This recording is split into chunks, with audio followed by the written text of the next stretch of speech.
बस जोरदार तालियां।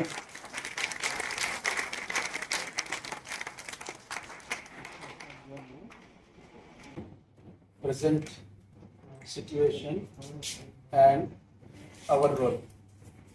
इस पे आप यहाँ पर प्रेस के आए हुए सारे यहाँ के प्रेस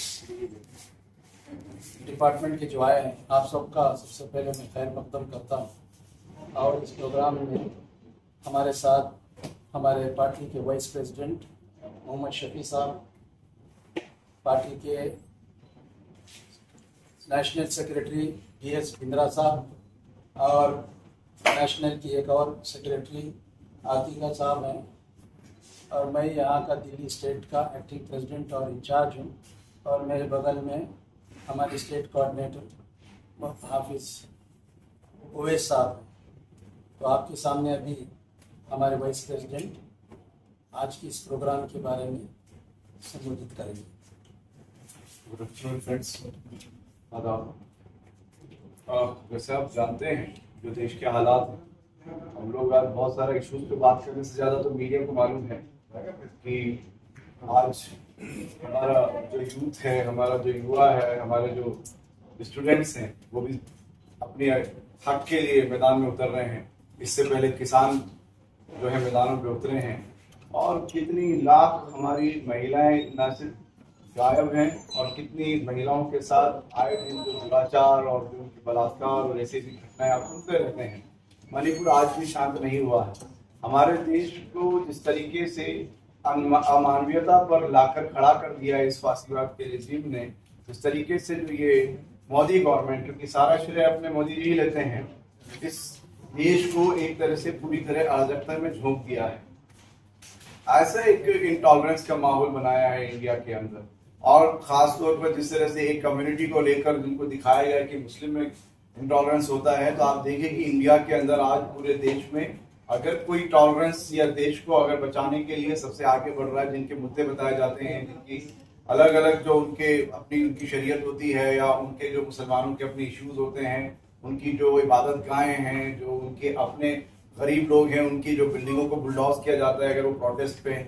तो दो चीजें एक साथ मैं आपसे बात करना चाहता हूँ कि मेन मुद्दे क्या हैं। आप अगर NCRB का अगर डाटा उठाएंगे, चाहे ChatGPT से उठाइए, चाहे गूगल से उठाइए, आज भी सबसे बड़ी समस्याएं हमारी महिलाओं की हैं, यहाँ के किसानों की हैं, यहाँ के ट्राइबल्स की हैं, यहाँ हमारे माइनॉरिटी के बाकी जो हमारे भाई क्रिश्चियन और सिख हैं, उनकी बड़ी समस्याएं हैं। उनके साथ और भी बहुत बुरा हो रहा है। ट्राइबल्स को जिस तरह से मारा जा रहा है, आप मणिपुर का से बड़ा क्या लेंगे? जिस तरह से हम लोग यहाँ गाजा फिलिस्तीन की बात करते हैं, हमारे देश में इन्होंने मणिपुर को वही जगह पर लाके खड़ा कर दिया। आज तक भी अनरेस्ट है वहां पर। कितना टाइम वहां पर जिस तरह से इमरजेंसी लगाकर हमारा प्रेसिडेंट रूल चलाया है, देश पूरी तरह से एकदम खोखला हो गया है। और देश के सामने ये लोग ये बताना चाहते हैं कि यही का यहाँ पर अगर कोई मुद्दा है, बड़ा मुद्दा है, तो मुस्लिम मुद्दा है।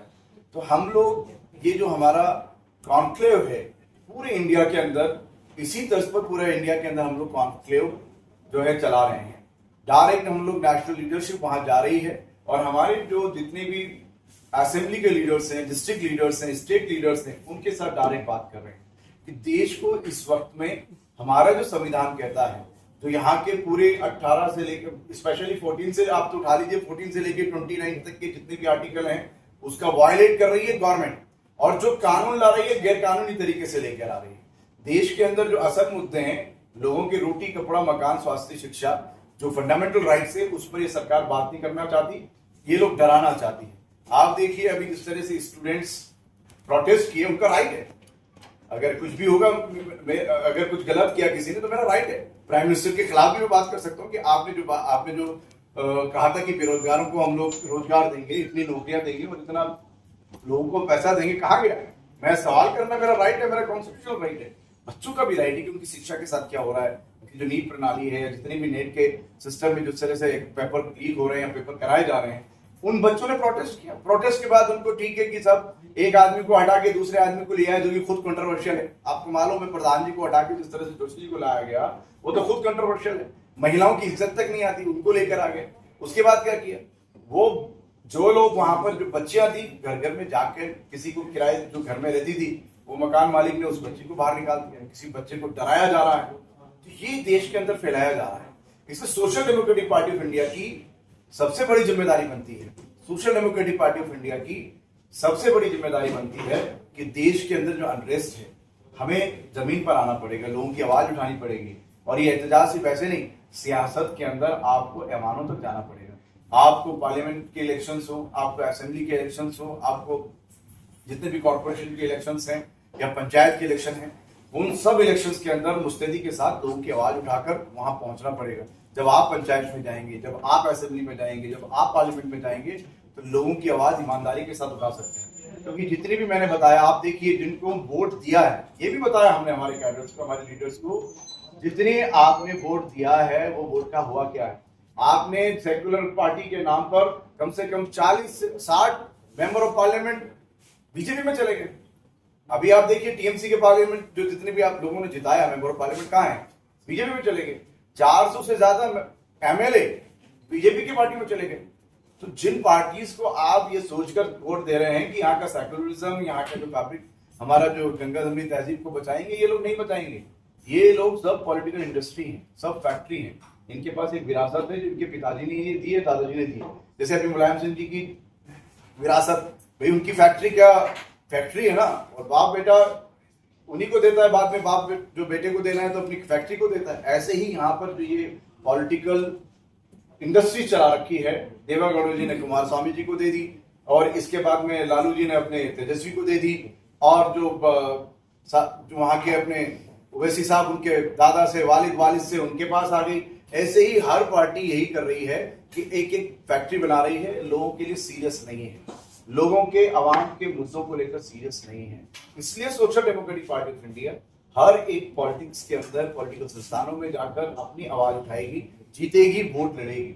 और अभी जो हमारी तैयारी है, आने वाले हर एक इलेक्शन की तैयारी है, और ये तैयारी के लिए ही मेन कॉन्क्लेव किया जा रहा है, जिस संग मील बनेगा कि आने वाले वक्त में देखेंगे कि आपको बहुत सारी जो कॉर्पोरेशन सीट्स हैं, पंचायत सीट्स हैं, असेंबली सीट्स हैं, और आने वाला जो पार्लियामेंट सीट है उसके अंदर एसडीपीआई का अहम रोल, हम लोग एक अपोजिशन का रोल अदा करेंगे। यही कॉन्क्लेव का मकसद। जो बुराइयां पैदा हो रही हैं, जिनको ये सरकार बुराई को बढ़ावा दे रही है, उनको आप खत्म करना चाहिए, तो वो जनता को इस तरीके से समझा पानी। जनता को इससे देखिए, हमारा जो कैडर है 15 स्टेट के अंदर, हम लोग बूथ लेवल पर कमेटी बनाते हैं। हम 3-4 लेवल के, अभी हम लोग हमारा जो मीडिया, सोशल मीडिया का जो है, उस पूरे शोबे को भी हम पूरी तरह और मजबूत कर रहे हैं, ताकि नेशनल से और स्टेट से जो लीडर्स हैं, जो एंटी पीपल्स पॉलिसीज हैं, उनको बयान करें, वो नीचे तक जाएंगे। उसके अलावा कैडर घर घर में लोगों को अवेयर भी करेगा इलेक्शन के पहले। जी सर, जानने जा रहे थे कि जिस तरह से चलो करो, छात्रों का प्रोटेस्ट चल रहा है लगातार, और लाठीचार्ज हुई, उस प्रोटेस्ट में आपका रुख साफ नहीं हुआ, क्योंकि सारे दल वहां पर पहुंचे, लेकिन एसडीपीआई के दिखाई नहीं दिया। हमारा रुख साफ है। सबसे पहले हमारा प्रेस नोट, हमने स्टूडेंट्स के मुद्दों के साथ हमेशा और बल्कि हमारा जो यंग डेमोक्रेट्स हमारा शोबा है वो उनके साथ खड़ा है। और इवन की जिस दिन हम सोनम वांगचुक से मिलने का टाइम था, उसी सुबह उनको उठाया गया है, इसलिए आपको नजर। सर जानना चाह रहा था कि आप मुसलमानों के नब्ज नहीं पकड़ पा रहे हैं क्या, कि जिस तरह से असदुद्दीन ओवैसी नारे तकबीर का नारा लगाते हैं, मुसलमानों को इत्तेहाद की बात करते हैं, जोड़ने की बात करते हैं, मेंबरों से मजबूत करने की बात करते हैं, तो आप क्यों नहीं कर पा रहे हैं? सर मैंने एक बात कही कि आप एनसीआरबी का डाटा उठाएंगे तो दिखाया तो ये जा रहा है कि फासिस्ट गवर्नमेंट तो दिखाना चाह रही है कि यहाँ पे सारा मुद्दा मुसलमानों का। हम कह रहे हैं कि हम तमाम मजलूमों को, गरीबों को, दलितों को, आदिवासियों को, हमारे बाकी माइनॉरिटीज के, हमारे सिख भाइयों को, बुद्धिस्टों को, सबको साथ लेके सबके मुद्दे उठाने पड़ेंगे। सिर्फ जज्बाती करने से नहीं होगा कि एक तरफ जोर से जय श्री राम बोल दिया और एक तरफ जोर से अल्लाह अकबर बोल दिया। मसला हमारे देश का है, यहाँ की आवाम का है, लोगों का है, ये समझना पड़ेगा। ये सियासत जो होती है सिर्फ जज्बात से और लोगों को प्रोवोक करने के लिए नहीं होती है, लोगों के हक दिलाने के लिए जमीन पर लड़ा जाता है। लोगों को जिस भी इदारे से अगर सही काम नहीं हो रहा है, जो भी इदारे से सही काम नहीं हो रहा है, अगर ब्यूरोक्रेसी सही काम नहीं कर रही है, या जो भी से सही काम नहीं कर रहा है, उनके खिलाफ आपको बोलना पड़ेगा, और उनके लिए आप आगे जाकर सही तौर पर एक ऑल्टरनेट रखना पड़ेगा। तो ये ऑल्टरनेट जो एसडीपीआई है, वो एक तरह का अवामी एक ऑल्टरनेट है, भारत का ऑल्टरनेट है। सर, एक चीज मेरा सवाल है, भूख से आज़ादी, भय से आज़ादी, आपका एक मोटो है, पैटर्न, लेकिन चुनाव के बाद अभी देखा बंगाल में जैसे ही ममता पार्टी की सरकार गिरी, हारी, उसके बाद भगदड़ मच गई और ज़्यादातर उसमें फैक्टर काम कर रहे हैं, चाहे एमपीज गए हों या लेजिस्लेटिव असेंबली के जीते हुए मेंबर गए हों दूसरी पार्टी में। तो इसमें बहुत बड़ा फैक्टर भय का भी है। कैसे दूर करेंगे ये चीज़? भाई अपनी अपनी आवाज उठानी पड़ेगी, लोगों के साथ खड़ा होना पड़ेगा। अभी कैसे किया भाई से हमारे बच्चों ने दिखा दिया कि गवर्नमेंट जिस तरीके से जो ये चल रही है, आके आप देखिए ना उनके मेंबर ऑफ पार्लियामेंट ने उन्हीं के स्टेज से क्या कहा है कि जो ये नहीं कर पाए बच्चों ने कर दिया। तो भय से आजादी के बारे में हम बात कर रहे हैं, उसी के लिए आवाज उठा रहे हैं। जो काम का तरीका है वो आपके सामने बोला है, इसी तरह से हम लोग जंतर मंतर में जो प्रोटेस्ट किया गया उसमें सभी की मांग ये थी कि धर्मेंद्र प्रधान को हटाया जाए। हटाने के बाद आपने कहा कि दूसरे को ले आए, दूसरे को तो ला नहीं था, सीट तो खाली नहीं रहेगी। किसी ने मांग ये करना जरूरी क्यों नहीं समझा धर्मेंद्र प्रधान को सजा दी है? ये तो वो बताएंगे, लेकिन हमने जो कहा इसके बारे में पहले तो मांग कर सकते हैं। पहले तो इसमें हटाया जाएगा, उसमें पूरी जांच की जाएगी। हमारी मांग तो ये थी कि इसमें जितने भी लोग इन्वॉल्व थे एक निष्पक्ष जांच होनी चाहिए। लोगों को बेल क्यों मिल रही है, यही हमारा भी सवाल है। हम तो अभी पावर में नहीं है, गवर्नमेंट पावर में है, तो गवर्नमेंट को ये डिसीजन लेना पड़ेगा और वो कमेटी बिठाना पड़ेगा, इंक्वायरी बिठानी पड़ेगी, उसी की डिमांड। खौफ से आज़ादी, भूख से आज़ादी का मसला आता है। बिंद्रा साहब आपके बराबर में बैठे हैं। जंतर मंतर पर एक मोहम्मद जुनैद नाम का व्यक्ति खाना बांट रहा था और उसको आतंकवादी बना दिया गया, सारे इल्जाम लगा दिए गए। कभी ये भी खाना बांट रहे थे और आप कह रहे हैं कि भूख से आज़ादी खत्म कीजिए, भूख से आज़ादी दीजिएगा। तो किस तरह ऐसे लोग खाना बांटेंगे, किस तरह से मजलूम होते रहेंगे लोग? देखिए, दो चीजें एक साथ आप बात कर रहे हैं। एक जो इशू हुआ, जो इंसिडेंट हुआ, जो प्रोटेस्ट हुआ, उसके अंदर खाना बांटना।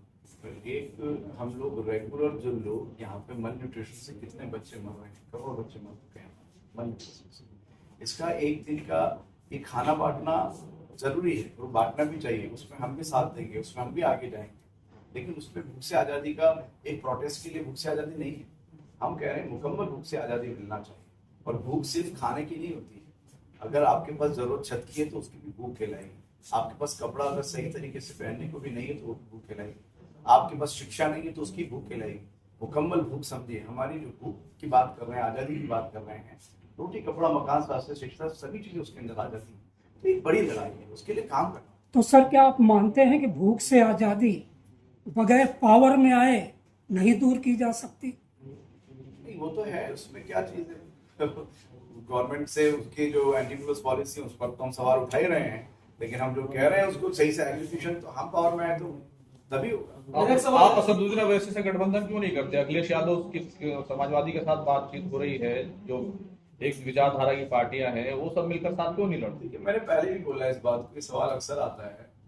हम गठबंधन को तैयार हैं, वो होम मिनिस्टर से पूछकर फ्री होके आए तो सही। हम तो तैयार है गठबंधन के लिए। हम तो किसी से पूछते नहीं है। हम तो हमारी चुनाव में जो भी एंटी फासिस्ट रिजीम में जो भी हमसे अगर समाजवादी पार्टी हो, कांग्रेस हो, इनकी पॉलिसी से हमें जो है इख्तिलाफ रहेगा, लेकिन हमने चाहे वहां पर बिहार के अंदर अलायंस किया लोगों के साथ। ऐसे ही अगर MIM अलायंस करना चाहती है, हम तो चाहते हैं, हम तो कह रहे हैं वो आए ना बिना डरे अलायंस करने के लिए। वो पूछते हैं, उनको कहीं ना कहीं पूछना पड़ता है। आप कह रहे हैं होम मिनिस्टर से डायरेक्शन लेते हैं? कहीं से तो डायरेक्शन लेंगे, क्यों नहीं आते हैं? हम तो बोल रहे हैं हम किसी के साथ अलायंस में जाने में दिक्कत नहीं। अगले साल 2 चुनाव हैं, यहाँ म्यूनिसिपल कॉर्पोरेशन के दिल्ली में और उत्तर प्रदेश में लेजिस्लेटिव असेंबली के। आपके पार्टी उतर रही है वहाँ? जी हाँ। पिछली बार, अब इसी सवाल से मैं पूछूं, पिछली बार नगर निगम के चुनाव में दिल्ली में आपने ऐलान भी किया, कुछ बंदों के नाम भी नॉमिनेट किए, लेकिन हुआ कुछ नहीं। चुनाव लड़े जो भी हम उस टाइम पे लड़ सकते थे। दूसरा, हम लोगों ने जो अभी फोकस किया, जो रोका गया काम, हमारा स्ट्रक्चर पर काम ज्यादा किया। देखिए, लोग ये समझना चाहिए ये बूथ लेवल की लड़ाई है।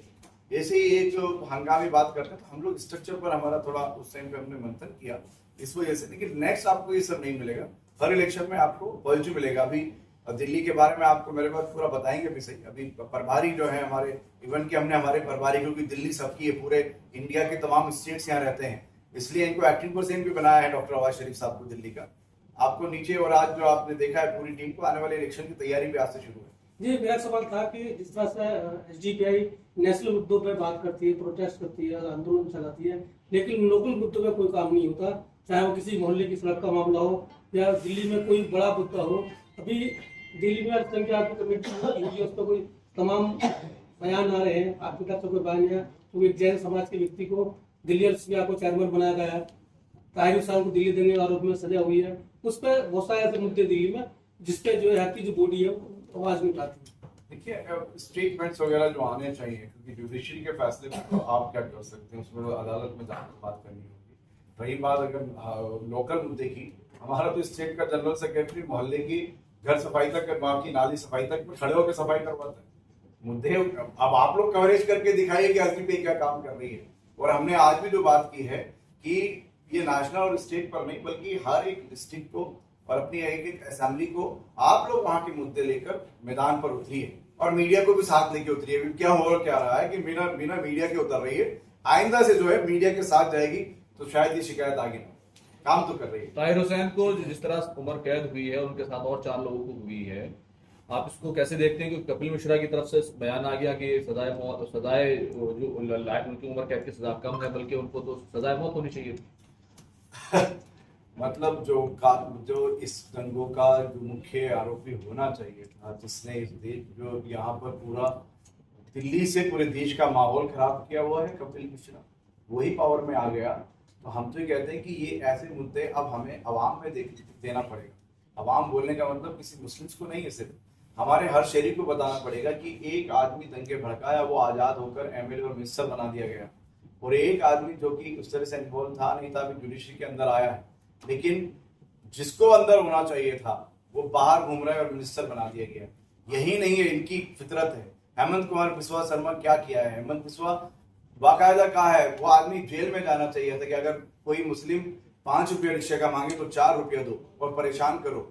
ये लोग वहां किसी ने बने हुए। शुभेंदु ने क्या कहा था अपने इसको एक गाजा बनाने के लिए, और कौन है शुभेंदु? तो कौन है ये बीजेपी जो इन लोगों को जो बोलने का हक दे रही है? वही शुभेंदु है जिसको खुद अपनी बीजेपी ने वेबसाइट के अंदर उसकी करप्शन की वीडियो चलाई थी, और वही आज जो प्राइम मिनिस्टर जिसके खिलाफ बोले थे, आज वही शुभेंदु अधिकारी को बना दिया। तो ये तो अभी जिसकी लाठी उसकी भैंस वाला काम कर दिया इन्होंने। और हम कहते हैं कि संविधान की लाठी आएगी तो तब ये देश सही से चलेगा, समय लगेगा। ताहिर हुसैन कह रहे हैं कि उन्हें हाई कोर्ट से राहत मिलेगी। देखिए 2014 के बाद में इस मुल्क को इस तरह से बनाया गया है कि यहाँ के एजेंसीज को पूरा अपने कंट्रोल में ले लिया है, चाहे वो आईटी हो, सीबीआई हो, ईडी हो, कई अंगों को उन्होंने ले लिया है। यहाँ तक कि अदालत में भी इन्होंने अपने अंडर में ले लिया है। तो फैसले जो हो रहे हैं वो आवाम के सामने हैं। खालिद 5 साल से जेल में है, उसका एक छोटा सा बयान या कुछ हो वो कोर्ट फैसला लेगी। आज तक उसको बेल नहीं मिली, लेकिन कातिल बिल्किस के कातिल को रिहाई किया जाता है और उनको एमपीस फूल मालों से स्वागत करके उनको नवाजा जाता है। हकीकत ये है, आप कह रहे हैं ताहिर के साथ भी वही हो रहा है जो खालिद के साथ हो रहा है। एक सिस्टम एक पूरा बदल गया है, पूरे सिस्टम को इन्होंने कब्जा कर लिया है। इसकी वजह से करें, लेकिन हम है बोलकर चुप नहीं बैठ सकते। अदालत में आज भी इंसाफ पसंद, हक पसंद जजेस हैं जो दे रहे हैं। आपको मालूम होगा कि हमारे बारे में महाराष्ट्र में हमारे जो वहाँ के जनरल सेक्रेटरी को इनको शहर से दरबदर कर दिया गया। उसमें क्या उनका कसूर था कि उन्होंने नारे लगाए थे, सरकार के खिलाफ नारे लगाए थे, बीजेपी के खिलाफ नारे लगाए थे, अमित शाह के खिलाफ नारे लगाए थे, और नारे जो बाबरी मस्जिद के बारे में कहा गया था कि ये जो हुआ गलत हुआ, उसको लगा के कई एफआईआर दर्ज करके उनको शहर बदर करने का ऐलान होता है। लेकिन वहाँ के जज उन्होंने क्या ऑर्डर दिया, आप सब अखबार वाले जानते हैं कि उन्होंने कहा कि किसी के खिलाफ नारे लगाना इसको जुर्म नहीं माना जाता और उनको बाइज्जत रिहा किया। ऐसे अच्छे हक पसंद और ऑनेस्ट जजेस हैं, सिस्टम है। तो हमारा भरोसा आज सिस्टम पे है, लेकिन सिस्टम में बैठने वाले वो अगर कम्युनल हैं तो हम उसको क्या करें? उसको करना है तो हम सत्ता में आना है, हमारे बच्चों को जो है तालीम में लाना है, जजेस बनाना है, अच्छे लोगों को जुडिशरी में लाना है, एक लंबा काम वो करेंगे। सिंह साहब, एक सवाल आपसे है मेरा।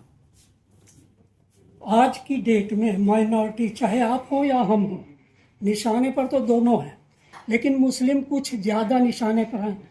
क्रिमिनल होना ज़रूरी नहीं उसकी गिरफ्तारी के लिए, मुसलमान होना ज़्यादा ज़रूरी है। तो भाई के इस क्राइटेरिया को किस तरह तोड़ा जाए? देखिए, अभी जो सरकार है वो सरकार चुनी सरकार नहीं है, हमारी वोटों से सरकार नहीं बनी है, वो ईवीएम वाली सरकार, वो ईवीएम की बदौलत आई हुई सरकार। अगर ये चुनी सरकार होती तो ये इतनी हालात देश के खराब नहीं कर सकती। लेकिन अब क्या है कि अब ये ईवीएम के सिलसिले में इन्होंने जो किया है, इसको हम लेके आएंगे, बैलेट पेपर के ऊपर लेके आने की कोशिश करेंगे। बैलेट पेपर पे आए और नई सरकारों में नए अच्छे लोग आए, जो अच्छे लोग आगे आए और अपने देश को संभालें। उस मूवमेंट का क्या हुआ? ईवीएम हटाओ देश बचाओ, उसमें तो कुछ ईवीएम कब तो होगा? हटेगा, ईवीएम तो हटेगा। जो चीज आई है वो यही जाएगी भी, और ईवीएम हटेगा और ये देश आजाद होगा, और एसडीपीआई इस देश को आजाद कराएगी। एक सवाल मेरा था कि सीए एनआरसी के बाद मुसलमानों की तरफ से कोई बड़ा प्रोटेस्ट नहीं हुआ है, चाहे लिंचिंग हो, मुसलमानों का घर गिराना हो, या फिर उनकी गिरफ्तारियां होना जाए, उस पर कभी प्रोटेस्ट क्यों नहीं कर पाई मुस्लिम तंजीमें या कोई? Social democratic party of India ऐसे जब हालात होते हैं तो फौरन तुरंत उतरती है, और जो विक्टिम्स हैं वो विक्टिम्स से मुलाकातें करते हैं। सबसे पहले ये यहाँ ऐसा भय बना दिया है, जो फ्रीडम फ्रॉम फियर की बात हम कर रहे हैं, कि जो विक्टिम्स खुद आगे आके कंप्लेंट लिखाने में डरते हैं, नहीं आ रहे, जिसकी वजह से उनको छूट मिल रही। अब वो हम वही कर रहे हैं, जो उनको हौसला दिला रहे हैं, उनको हिम्मत दिला रहे हैं। हमारे लीडर हम जाकर मिलते हैं, तो चलिए हम कई जो है फाइल किए हैं, इस तरीके से हम काम कर रहे हैं। प्रोटेस्ट करके क्या करेंगे? जब ऐसी हरकत होती है, जब कोई क्राइम होता है, कोई वारदात होती है, तो हम उसको प्रोटेस्ट से नहीं लेना चाहिए, हम उसको कानूनी तरीके से लेना चाहिए। वो कानूनी तरीका क्या है? कंप्लेंट फाइल करो, एफआईआर करो, या अगर वो नहीं लेते तो कोर्ट से लो। ये काम हम कर रहे हैं, उसी के जरिए हम लोग जो है वो हक हासिल कर रहे हैं। लेकिन उत्तर प्रदेश में तो अभी जो ये नीट के खिलाफ जो प्रोटेस्ट हो रहा था, यही प्रोटेस्ट नहीं होने दिया जा रहा था। इस तरह के हालात है, और मुसलमानों के खिलाफ आप जानते हैं इनकाउंटर फौरन हो जाता। बहुत सारे ऐसे केसेस हैं जो मैं बता सकता हूँ कि जो बिल्कुल मतलब फर्जी भी हैं और नाजायज़ भी हैं, लेकिन उनके खिलाफ मतलब गवर्नमेंट के खिलाफ ऐसा कोई मतलब मुसलमानों की तरफ से कोई आवाज़ ऐसी नहीं उठाई जा रही जो उन पर असर करे। देखिए, मुसलमान एक आप जनरलाइज करके बता रहे हैं, हम बाहर नहीं, सबसे पीड़ित वही है अभी। ऑफ इंडिया आप देखिए, उठा के हमारे कई प्रेस रिलीज आए हैं इसके ताल्लुक से, हमारे कई पेटिशंस फाइल हुए हैं। कोई भी होता है तो आप जैसा बताएं, हम विक्टिम्स के साथ हम खड़े होते हैं, उनको हिम्मत दिला के उनको केसेस में पेटिशंस फाइल करने का काम हम कर रहे हैं। लीगली हम जो करना है करेंगे। ये है हमारा एजुकेटिव पॉलिटिक्स का जो एक हिस्सा। एक और है लेजिस्लेटिव पॉलिटिक्स, वो हम सत्ता में आना है, उसके लिए भी हम काम कर रहे हैं। जब हम सत्ता में आएंगे तो हम और ताकतवर हो जाएंगे। उस वक्त हम जो करना है, जो कानून बन रहे हैं उस कानून को भी रुकवा सकते हैं, अगर हम विधानसभा में रहेंगे, अगर हम पार्लियामेंट में रहेंगे तो दोनों पैरेलल काम होते हैं। एक तो सिर्फ प्रोटेस्ट करके ही हमारे हुकूक को हासिल नहीं कर सकते। आप समझेंगे कि सिखों का जो फार्मर्स का इश्यू था वो प्रोटेस्ट से हासिल हो गया। प्रोटेस्ट के साथ साथ कई सांसदों ने भी उसका जो है उस आंदोलन का सपोर्ट किया और बहस में वो सवाल उठाए। आज के ये जो नीट के और ये जो चला पिछला, उसमें भी क्या था, वो प्रोटेस्ट सिर्फ एक किसी शख्स के नाम पे हुआ, लेकिन उसको तायद सारे पॉलिटिकल पार्टीज किया है। वो जो सेशन नहीं शुरू हुआ था इसलिए उन्होंने मैदान में आकर सपोर्ट किया। जब सेशन शुरू हुआ तो वो अंदर सवाल करे तो उसी दिन उन्होंने कुछ हरकत करके उनको अरेस्ट करने का काम किया। यानी कि प्रोटेस्ट से ही हर चीज हल नहीं हो सकती। प्रोटेस्ट के साथ जो है वहाँ के सांसद हो या विधायक हो, वो भी उसकी सपोर्ट में करना चाहिए, क्योंकि कानून वहाँ से बनता है। ठीक है, अभी हम हमारे इसके कमेटी बैठी है। मैं स्टेट का एक्टिंग प्रेसिडेंट हूँ, नेशनल से मैं नेशनल वर्किंग कमेटी का मेंबर हूँ।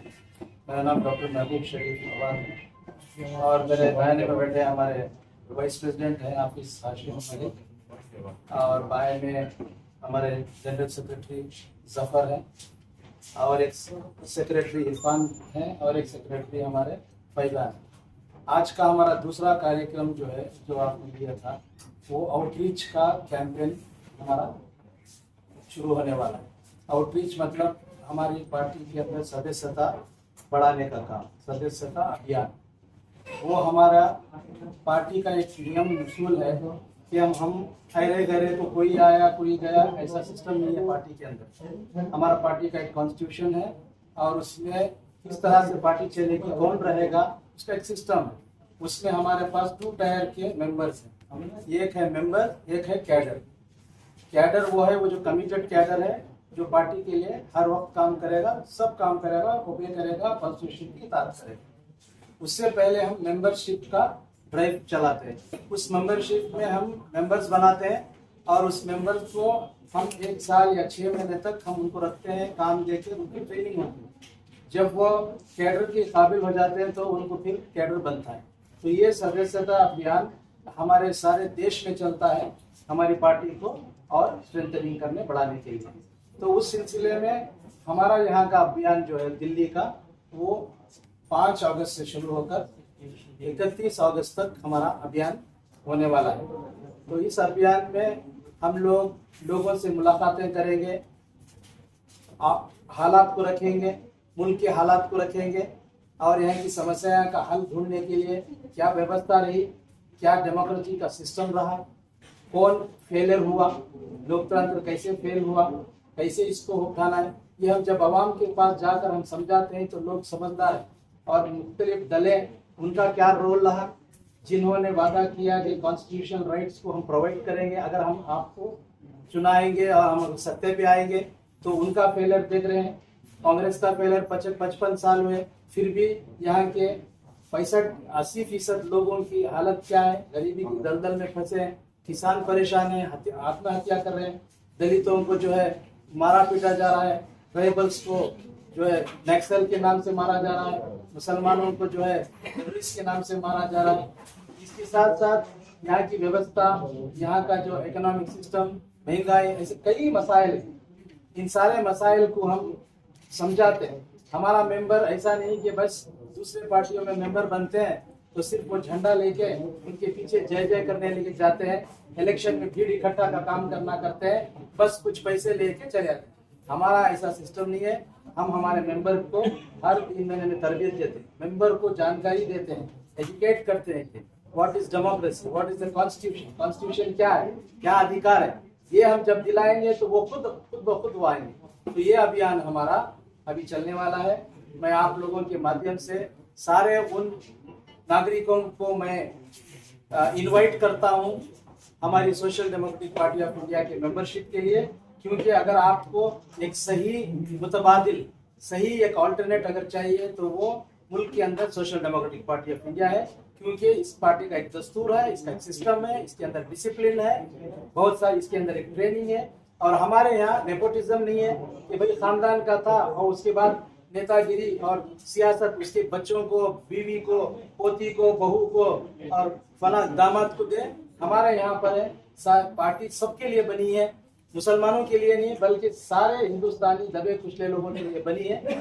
उसके लिए हम आप लोगों को यहाँ इनवाइट करते हैं। दूसरा, हमारी पार्टी के अंदर जो है वो, जैसा मैंने कहा कि एक सिस्टम है। यहाँ पर कोई पद जो है पैसा दे के पद में आ नहीं सकता। यहाँ पर एक इलेक्टोरल सिस्टम है। हमारा दस्तूर कहता है कि जो बनेगी वो अपने आप में से कौन बेहतर है उसको चुनेगी।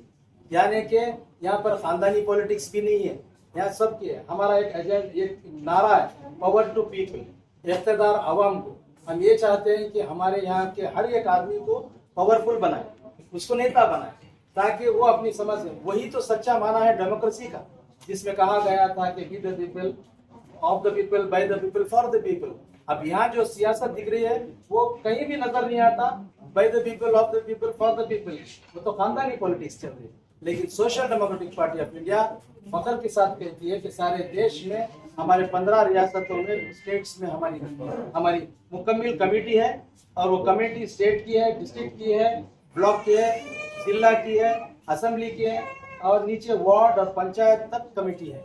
तो इसके लिए हम आपके माध्यम से सुनने वालों को ये हम इनवाइट करते हैं कि आप सोशल डेमोक्रेसी से जुड़िए क्योंकि ये this is the only alternate. और हमारी पॉलिटिक्स जो है वो कॉज के लिए, करियर के लिए नहीं। हमारी सियासत जो है वो एक नौकरी या काम या पेशे के हैसियत से नहीं, वो एक मकसद के लिए। सदस्यता ज्ञान वो ऑफलाइन रहेगा या ऑनलाइन भी कोई है? नहीं, ऑनलाइन में हर कोई भी आ सकता है, तो वो कौन है कैसा है नहीं जानते। आप बताया ना, हम परखते हैं, हम उनको एक बताते हैं, हकीकत बताते हैं, संविधान के हुकूक को बताते हैं, लोकतंत्र क्या होता है बताते हैं, सियासत कैसी चलती है बताते हैं, और कौन फेल हुआ क्या है ये जब बताएंगे तो ये तो जागरूक होंगे कि हाँ ये सही आदमी है। ऑनलाइन में करेगा आज एंट्री और कल फिर आएगा आराम चला जाएगा, ऐसा नहीं है। हमारा क्लास लेंगे उनको करेंगे। Thank you.